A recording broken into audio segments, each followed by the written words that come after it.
Welcome back. तो अब हम इलेक्ट्रोमैग्नेटिज्म के बिल्कुल एंड पे आ गए हैं। और इस दफ़ा अब मैं जो चीज़ डिस्कस करूँगा वो बेसिकली एप्लीकेशंस है इलेक्ट्रोमैग्नेटिज्म की। सबसे पहले तो हमने ट्रांसफार्मर को डिस्कस किया कि ट्रांसफार्मर जो कि बेसिकली वोल्टेज को रेगुलेट करता है या वोल्टेज को स्टेप अप करता है या स्टेप डाउन करता है, पावर कांस्टेंट रहता है, वो मैंने एक्सप्लेन किया है पूरा। अब नेक्स्ट थिंग है रिले, ठीक है, जो बेसिकली काम कर रहे होते हैं। फॉर एग्जांपल लेट्स से मेरे पास एक यहाँ पे सर्किट है, इसके साथ ही मैं सर्किट बना देता हूँ।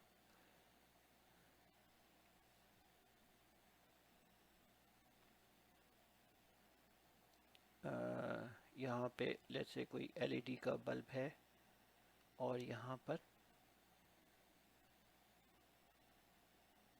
एक स्विच है इसका। लेट्स से ये स्विच बंद किया हुआ है, राइट, और ये आपके पास बल्ब है, इलेक्ट्रिक बल्ब। तो अब जब ये स्विच बंद किया हुआ है तो यहाँ से कनेक्शन नहीं है, यहाँ से जाएगा और यहाँ से ये कॉन्टैक्ट पॉइंट्स है, ठीक है। ये कॉन्टैक्ट पॉइंट लेकिन मिले हुए नहीं है, जुड़े हुए नहीं है, तो इसकी वजह से ये बल्ब जो है वो, ये स्विच है, राइट, जैसा कि मैंने बताया ये बल्ब है आपका, इलेक्ट्रिक बल्ब है, या कोई भी लोड हो सकता है या कोई भी काम आप जो डिजायर्ड है वो करवा सकते हैं यहाँ पर। जब ये हमने स्विच बंद किया तो इसमें से करंट गुजरेगा जिसकी वजह से ये मैग्नेटाइज हो जाएगा और ये इसकी तरफ पुल होगा। जब ये पुल होगा तो ये इसके साथ कांटेक्ट बनेगा। इसके जब कांटेक्ट बनेगा तो यहाँ से तो ओ सॉरी, यहाँ पे हमने एक बैटरी भी लगानी है डेफिनेटली। और यहाँ पे मैं इसको वाइट आउट करता हूँ, सॉरी,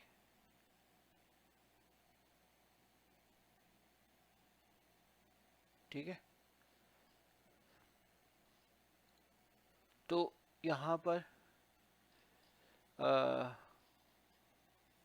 ये स्विच है, ठीक है, ये बैटरी लगी है इसकी, बैटरी। और तो बैटरी आप इसने इसको सप्लाई दी हुई है, मगर यह है कि करंट का सर्किट कंप्लीट नहीं हो रहा क्योंकि यहाँ पे सर्किट ब्रेक हुआ है। इस सर्किट को जब ये स्विच को हमने बंद किया तो ये सोलोनाइड के अंदर से करंट गुजरा जिसकी वजह से ये मैग्नेटिज्म आ गई और ये इसकी तरफ अट्रैक्ट हुआ, आयरन आर्मेचर इसकी तरफ अट्रैक्ट हुआ जिसकी वजह से ये जो कॉन्टैक्ट्स है ये एक दूसरे के साथ टच हुए।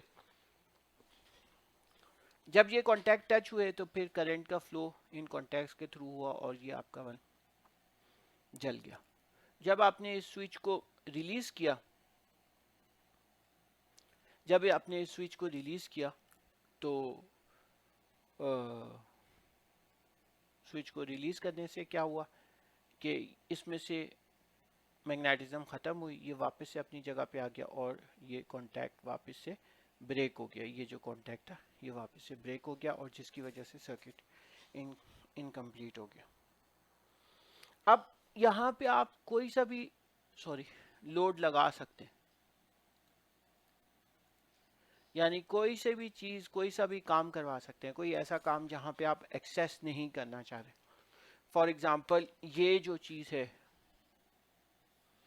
कोई बहुत बड़ा हीटर के अंदर की कॉइल है, राइट, और ये सारा जो आपका सिस्टम है वो बेसिकली एक बहुत ही गर्म टेम्परेचर के अंदर है या चेम्बर के अंदर है, ठीक है। आप इसको एक्सेस नहीं कर सकते, राइट, और आपको ये हीटर चलाना है या ये सर्किट चलाना है।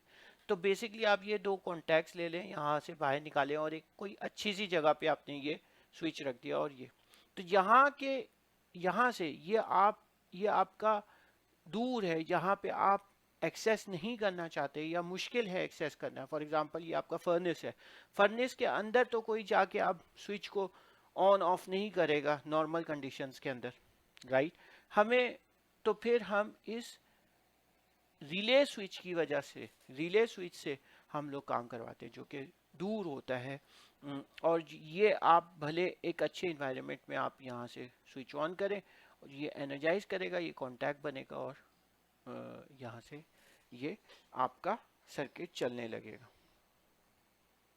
तो ये फ़ायदा होता है रिले स्विच का कि आप जो है ऐसी जगह से स्विचिंग कर सकते हैं और जहाँ पर उस जगह की स्विचिंग कर सकते हैं जो डिज़ायर्ड पोजीशन पे ना हो या आसान लोकेशन पे ना हो, और तो आप लैचेस के ज़रिए या रिले स्विचेस के ज़रिए काम करवा सकते हैं। ठीक है, तो ये हमारा कंप्लीट हुआ। अब हम नेक्स्ट स्टार्ट करेंगे न्यूमेरिकल्स।